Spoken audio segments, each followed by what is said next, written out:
I don't know exactly what I was doing when I first saw this research. I don't know if I was being an instructional designer, a trainer, a project manager, an e-learning developer. I don't remember exactly what I was doing, but I do remember when I saw this research, it just stopped me dead. Whoa. I think you'll find it provocative as well. Now, after I show you the research, then I'm going to show you some new question designs that you might want to consider. All right, here we go. So here's that research. This was 2 meta-analyses, scientific study of many other scientific studies. And what they both found was that traditional smile sheets were correlated with learning results at 0.09. Now, statisticians tell us anything below 0.30 is a weak correlation, so 0.09 is virtually no correlation at all. So what does this mean?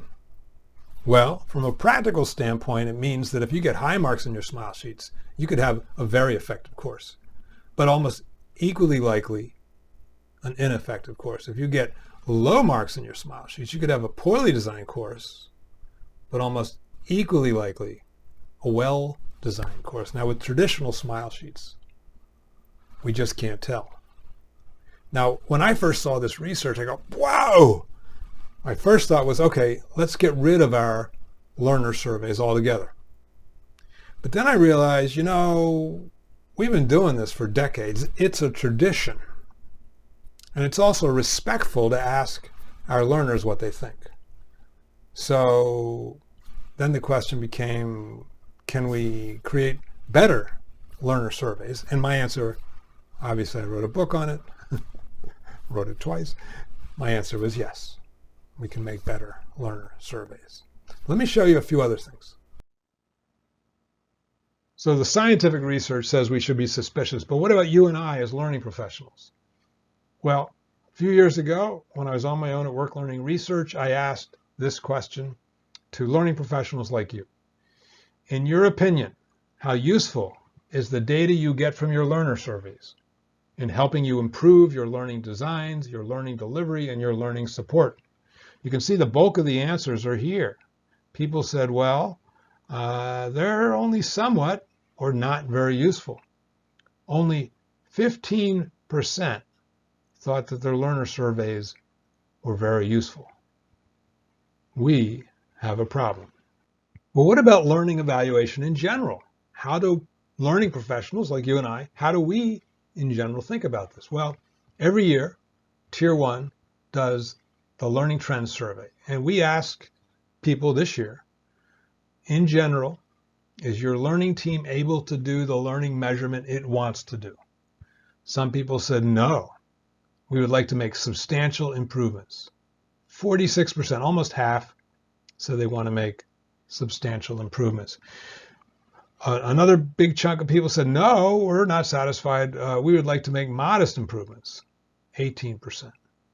Some people said, yes, we're mostly satisfied, but we continue to make improvements on an as-needed basis, 24%. Some people said, yes, we are happy because we generally use sound research-supported evaluation practices. Only 4% said that. Some people said, yes, you know, any additional focus for us on evaluation is not going to be worth the investment. 2% said that, and then 5% said, we don't really know enough to say. But if you look at these results overall, 64% of us, almost 2/3, are saying we're not able to do the learning measurement we want to do. We want to make substantial improvements or modest improvements. Again, there's a large frustration about learning evaluation.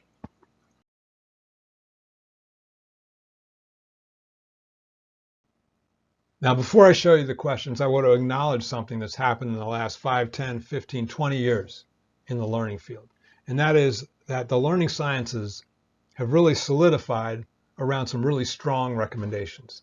Now, obviously, we should use the learning sciences in our learning designs, but we also want to make sure that our learning evaluation practices are aligned with what we know about learning. Let me show you what a better learner survey question looks like. So first, I'll take you through the question, and then I'll tell you why I like the question. How able are you to put what you've learned into practice in your work? Choose the one option that best describes your current readiness. Your choices are: my current role does not enable me to use what I've learned. I'm still unclear about what to do and or why to do it. I need more guidance before I know how to use what I learned. I need more experience to be good at using what I learned. I can be successful now, even without more guidance or experience. And I can perform now at an expert level in using what I learned. So I like this question, number one, because it's about something important on the job performance. And number two, there's granularity between the answer choices. No longer are learners choosing between strongly agree and agree, or 1, 2, 3, and 4 on it, like on a numeric scale. We are supporting the learners much better in their decision making. So this has several advantages. Number one, the learners are more motivated to process, to read through our questions, because we're not just giving them the same Likert scale, same numeric scale all the way through. They're more, they pay better attention. Number two, we're giving them answer choices that they can wrap their heads around. When they have that chance, we're supporting their decision making. We are then getting better data. And number three, by having this granularity between the answer choices, we are not stuck with these averages. You know, my course is a 4.1 or a 3.9 or a 4.3. I've seen hundreds of these, right? All the numbers come out between 3.8 and 4.5, and we get paralyzed. We don't know what to do. We can get data that is much more clear, much more powerful. It can look like this. So here's the same question, but you can see it's got the percentage of people that chose each item. So most people chose this one. I need more experience to be good at using what I learned. These adjectives here, unacceptable, alarming, unacceptable, acceptable, superior, these are what are called standards. We can decide what the standards are for each of our answer choices so that we're not left with sort of a sense of paralysis around what our data means. Let me give you an example of the standards. Here we have this choice. I need more guidance before I know how to use what I learn. Now, if this is a performance course, one you expect to improve performance, and somebody says, I need more guidance, they've just gone through our training, and they say, I need more guidance before I know how to use what I learned. Either they need more training, or they need a coach, or they need a manual. They need some sort of support. We could probably decide if this was a performance improvement course that that would be unacceptable. Now, if this was just an awareness course, maybe that would be acceptable. These standards are not set in stone. I've got them laid out in the book, but I also say, whatever you do, don't just take my standards, use these, think about them, negotiate these with your stakeholders. These standards are very important. They minimize bias. They help us decide what our data means. Okay, I could go into a lot more about data, but just to give you a little flavor for it.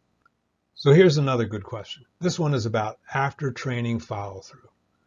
After the course, when you begin to apply your new knowledge at your work site, which of the following supports are likely to be in place for you? Select as many items as are likely to be true. I'll just let you skim through these, but note there's granularity here between the answer choices. No longer are people choosing between strongly agree and agree, between a 1 and a 2 and a 3. I'll give you a minute to skim through this.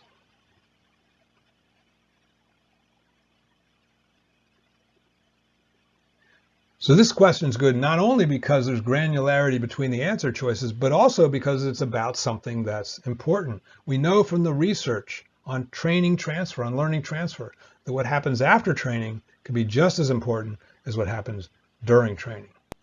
So again, this is another example of a question that is much better written than those in a traditional smile sheet. Now, I know you've got a ton of questions. And again, we don't have time to get into everything. Just wanted to give you an introduction. I will tell you one thing, however. So one of the things I've learned in doing this work is that it's helpful to have a process that begins with goals and then iterates through a process of improvement, doing a pilot, and then continuing to improve until you get to a steady state. So, how was that? I tried not to overload you with everything from the book. What I did was give you a sense of some of the issues with our traditional smile sheet questions. And then I gave you what I hoped was some hope by showing you what better designed questions might look like. So our next step is to bring out this document. This is an example learner survey. It's got 15 questions in it. In the book, there's like 50 candidate questions that you can choose from, but these are some of my favorites, and these make a sort of complete learner survey. So take a look at this.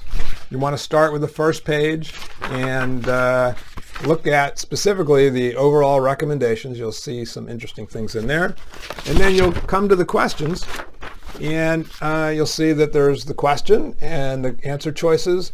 And over here, there are the standards. These are my recommended standards. And you'll see some additional notes at the bottom that sort of describe the rationale. So you'll do that individually. You'll read this. You don't have to read every word. You can just skim it.